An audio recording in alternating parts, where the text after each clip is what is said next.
Ici, Sniper N23, je m'appelle Alassane, je suis du Mali. Alors, aujourd'hui, nous allons suivre ensemble un cours sur le pivot, résistance et support. Les informations au niveau des prix sur Investing sont plus fiables par rapport à l'indicateur qui se trouve sur le TradingView qu'on appelle pivot standard. Le pivot standard, on parle du standard, donc franchement, il n'y a pas trop de clarté parce que ça souligne dans tous les sens.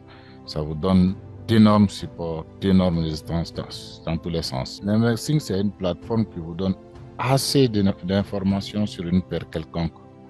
Voilà. Donc, beaucoup déjà de traders le connaissent, mais comment s'en servir?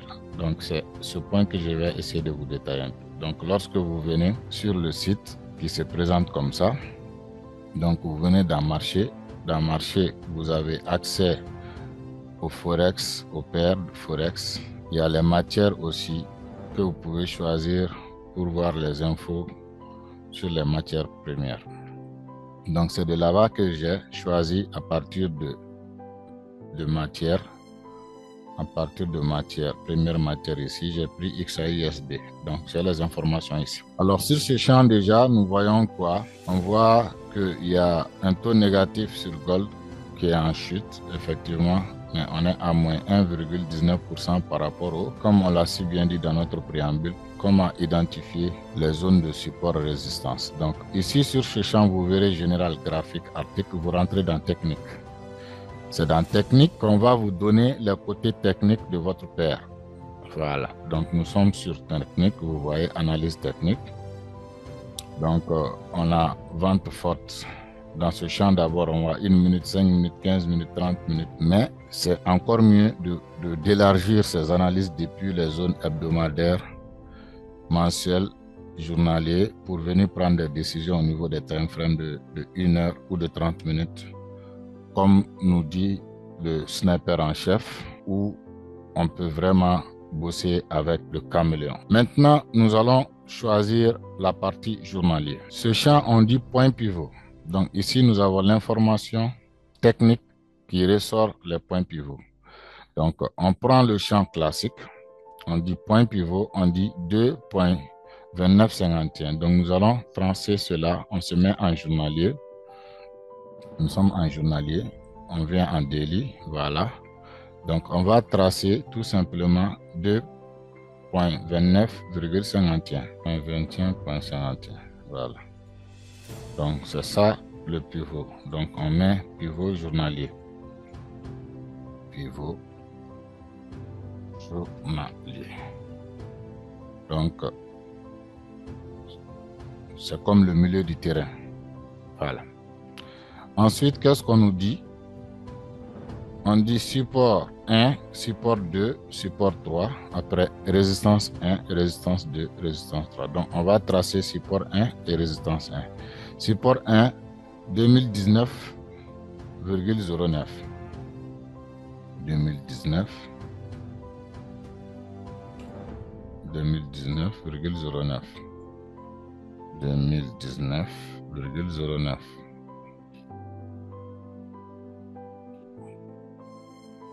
Donc, on appelle ça R1. Toujours journalier. Voilà. Que tout soit clair. Donc, R1, journalier. Voilà. Donc, on fait d'accord. Maintenant, on peut changer en ligne si on veut. Je vais essayer de réduire un peu ici pour rendre encore plus joli. Donc, le pivot, je le mets en couleur vert. Voilà. En couleur vert. Ici, je mets en couleur jaune. Jaune, non, ce n'est pas trop visible en noir. Voilà. Je mets en 2, c'est bon. Donc, ça, c'est notre résistance journalière. Après, on voit déjà que le graphe est jusqu'en bas. Donc, on a cassé la résistance de l'investing déjà. Donc, on peut chercher à venir à ce niveau maintenant. Support 3, 1,99, 43. On va sauter les deux qui ne nous intéressent plus. Parce qu'en mettant le 1, on a vu déjà que le graphe est jusqu'en bas. Donc, on vient à 1,9943. Donc, on fait 1,9943. 99,43 qui correspond à R3 journalier. Voilà. Donc, R3 aussi, on voit que R3 a été cassé. Voilà, R3 a été touché. Donc, ce qui confirme toujours que nous sommes dans une tendance baissière en un mot. Résistance, on va prendre résistance 1 et résistance 3. On peut prendre même 2, 3, voilà, tout souligné, quoi. Mais dans ce cas, je vais prendre 20,38,76. Donc 20,38,76.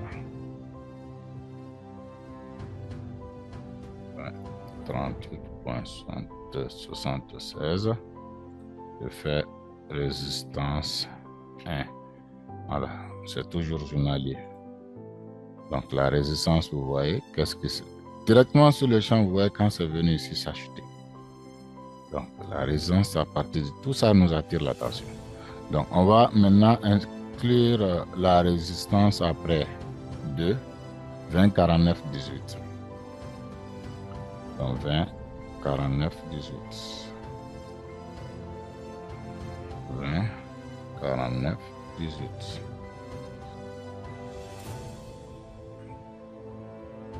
On fait résistance 2.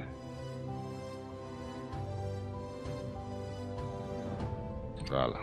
Donc, on a notre pivot, notre résistance. Je vais changer la couleur de résistance. Je fais en rouge, c'est mieux. Les résistances sont en rouge. Nos supports sont en noir. Le pivot est au milieu. Ça, c'est l'information journalier côté pivot, résistance, support qu'on nous donne.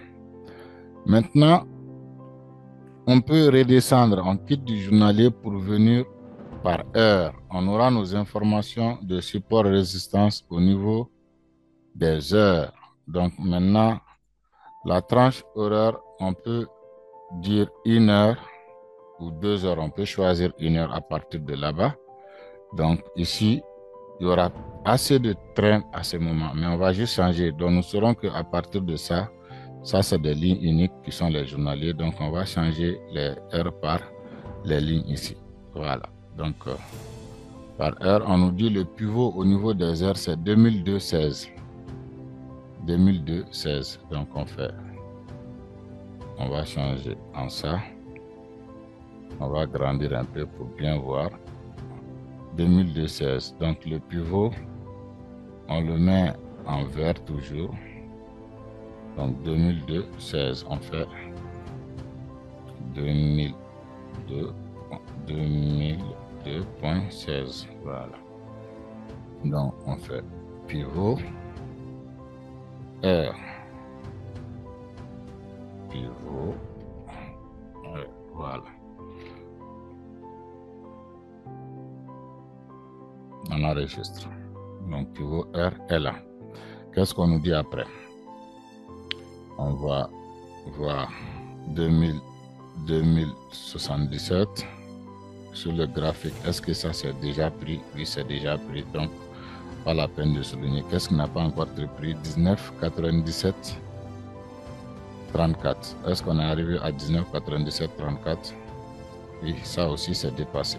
0,43. Donc c'est cette ligne. Ça correspond tout simplement à un support aussi journalier. Voilà, donc ça c'est le support journalier qu'on a souligné. Donc c'est la même chose. Donc on met juste, on garde le noir alors. Donc on a le pivot. On sait que si ça doit chuter en ce moment, on va se retrouver comme prochain TP hebdomadaire sera d'abord 19,74,79 puis 19,47,92. Donc 19,74,29, on peut se permettre de souligner. Mais on sait que c'est loin. Donc, ça sera notre objectif à atteindre de fond, notre objectif de fond à atteindre. Donc, on va faire 19, 79, 19, 74, 29. Donc 1974,29. Donc, qui peut être considéré comme une grosse zone journalier de support. Donc, on peut faire S, voilà, journalier. Voilà. Donc, toutes ces informations nous servent à grande chose que nous allons ensemble voir. Donc, voici notre S journalier. Donc, c'est le prochain TP qu'on doit aller chercher. Mais pour venir ici, c'est un TP quoi? On regarde hebdomadaire, support 1919-29. Donc, dans notre vision globale, on a cassé toutes les zones de support qui sont résistantes. Le prochain hebdomadaire qui reste est le 19-74-29 si le gold doit continuer sa chute. C'est ça notre objectif.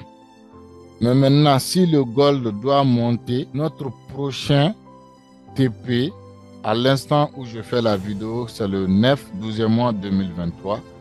Donc notre prochain TP sera le point pivot 2048,97. Ça, c'est si on doit chercher en hausse. Mais si on doit chercher en baisse, vu qu'on a cassé la zone de support 2022, depuis le jour où on a cassé ça, on ne pouvait que chercher du sel parce qu'on a quitté le pivot. Plus on quitte, c'est comme le match de football. L'arbitre siffle, le ballon est au milieu. Notre camp est là, le camp adverse est là. Le ballon casse une première ligne de support, le gardien est au bout. Donc, le gardien est ici. Donc, si le ballon casse ici, le gardien va se déplacer pour se défendre. Lui, il veut attaquer. Donc, c'est un peu ça. C'est comme un match de football. Donc, on a cassé ici. Donc, la forte probabilité que du pivot, on est venu casser ici, on va venir ici est très grande. Parce qu'on a quitté du pivot. Donc, on est plus proche de ça, voilà, que de ça. Donc, c'est un peu ça. Il faut savoir jongler les choses. Donc, c'est la partie ici de notre comment souligner les pivots, voilà, à partir de investing. Alors, nous allons maintenant voir dans notre préambule suivi des news sur investing. Comment suivre les news?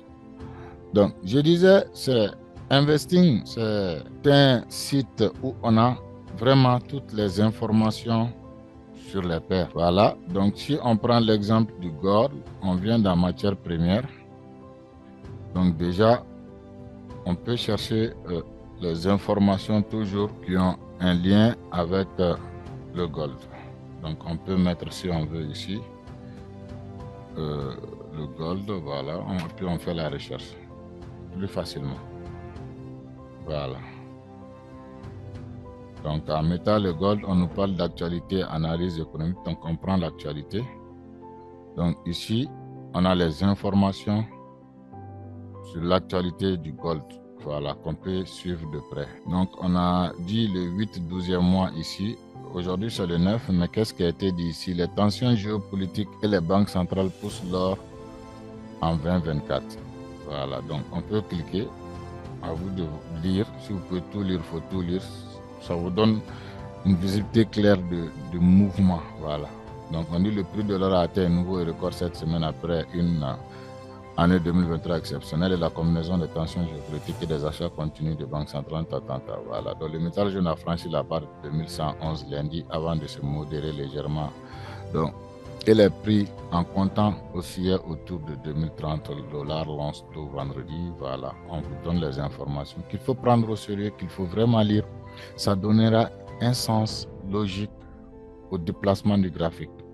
Donc, ça vous aidera à identifier de fond s'il y a une hausse et que vous avez une vision baisse, pourquoi il y a eu hausse. Parce que la logique, c'est que, comme on dit, buy to sell, sell to buy. Le dernier buy avant le sell, ou pour que un graphique monte, il fait un dernier sell avant le buy. Donc, en lisant ces informations, lorsque vous savez dans votre vision qu'on doit chuter, lorsque le graphique monte, dites-vous qu'on est en train de faire le dernier bail. Donc, vous attendez que ce scénario se réalise. Ensuite, vous cherchez l'opportunité à rentrer là où il y aura plus de volatilité et de chute libre si le gold doit descendre ou une hausse avec force si le gold doit monter. Donc, on a les informations à partir de plateforme investing. On peut bien lire ces informations qui nous servent énormément. L'autre jour, quand le gold devait atteindre la zone de 2100, on avait fait l'analyse ensemble avec le sniper en chef parce qu'on avait vu une position avec le caméléon, on savait que ça allait sauter. Donc quand on a su, on en a parlé dans le groupe et effectivement, ça a bien sauté, ça a très bien sauté. On avait fait une analyse en mensuel, donc quand on avait vu le caméléon, effectivement, ça a très bien sauté. Voilà. Donc, déjà, tous les snipers envoyés le monthly ici, on a une visibilité claire des choses. Nous savons quelle est l'intention de notre caméléon. Nous savons si nous devons évoluer en hausse ou en baisse. On a une idée claire mensuelle là-dessus. Alors, après notre deuxième point qui est le suivi des news, nous allons terminer avec l'analyse technique. L'analyse technique est immense à détailler. Nous allons essayer de parler de l'essentiel. Ici déjà, quand on regarde ce graphique daily, toujours la loi des dos. Le haut est de plus en plus haut, le bas est de plus en plus bas. Donc, qu'est-ce qu'on nous dit? Souligner, on a fait ça, on a monté ça, on a monté ça, on a monté ça, et on fait ça. Voilà. C'est ça qu'on voit. Donc, qu'est-ce qui se passe? En daily, on voit que on est haussier. On voit que le graphique de base est à une direction haussière. Plus haut, plus bas, plus haut, plus bas. La logique veut ça. À quel niveau ça va faire ça? Ça va faire ça et monter. On ne sait pas. Tout simplement, on va plus haut, plus bas, plus haut, plus bas. Lorsqu'on vient casser cette zone, on ne va plus parler de tendance, de la continuité de la tendance haussière. Lorsqu'on vient, on casse cette zone. Là, on ne parle plus de tendance haussière. Lorsque on vient casser cette zone, sur le dernier lot qui est là, on vient casser. Le dernier support, on vient casser ça là. Donc là, on ne va plus dire que nous allons chercher des bails. Mais c'est la raison pour laquelle j'ai mis ça que c'est la vision, ça doit venir ici et monter. Donc avec notre FIBO, on peut voir déjà qu'est-ce qu'il se passe. Donc on prend ça. Donc on voit que nous sommes dans la zone 50. Donc c'est une forte zone de probabilité où il doit y avoir une réaction aussi. La zone 50 correspond à notre zone de 19, 74. Voilà, vous voyez. Donc la tendance de fond est haussier, mais actuellement nous sommes dans une phase de correction. Donc ça c'est la logique daily que nous avons. Donc nous devons trader dans ce sens. Mais qu'est-ce qui est recommandé? C'est de trader en suivant la tendance. Ça veut dire que pendant toute cette descente, normalement, on doit attendre. On ne doit pas trader normalement en daily. Mais vu que ça fera des jours et des jours, il faut chercher à manger avec le caméléon au niveau de la correction. Mais j'aimerais bien aussi vous parler des patterns. Donc, ces patterns, c'est une expérience des anciens traders qui ont constaté que, voilà, à partir du graphique, ces mouvements, ces dessins se forment. Et c'est une réalité. En vrai, ces dessins se forment. Mais maintenant, il faut savoir s'en servir de ces dessins. Donc, très souvent, c'est en lower time frame, c'est dans les time frame, petites time frame, les 5 minutes, les 10, 15, 30 minutes, que très souvent, c'est encore plus efficace. Voilà, donc c'est intéressant de connaître quelques images de ceci et au cours de vos analyses, lorsque vous tombez sur la situation, vous avez déjà identifié vos zones de support, résistance et sous, et vous saurez pourquoi à partir de là, à partir d'ici, il y aura une forte impulsion dans ce sens. Donc ensuite, pour finir, je vais ajouter le site mataf.net. Un site hyper intéressant. Donc nous allons ouvrir Mataf. Le site Mataf, qu'est-ce que c'est? C'est un site qui nous donne une visibilité élargie, très élargie sur les paires, parlant de la corrélation, des indices des devises, des volatilités sur les paires et tout. Il est bien de trader, mais il est encore mieux de trader les paires volatiles. Mais il y a des paires beaucoup plus faciles à trader, surtout, je dirais, avec le caméléon. Surtout avec le caméléon. Qu'est-ce qui s'est passé courant cette semaine? Vous avez vu, avec l'O26, j'ai fait plus de 300 pips.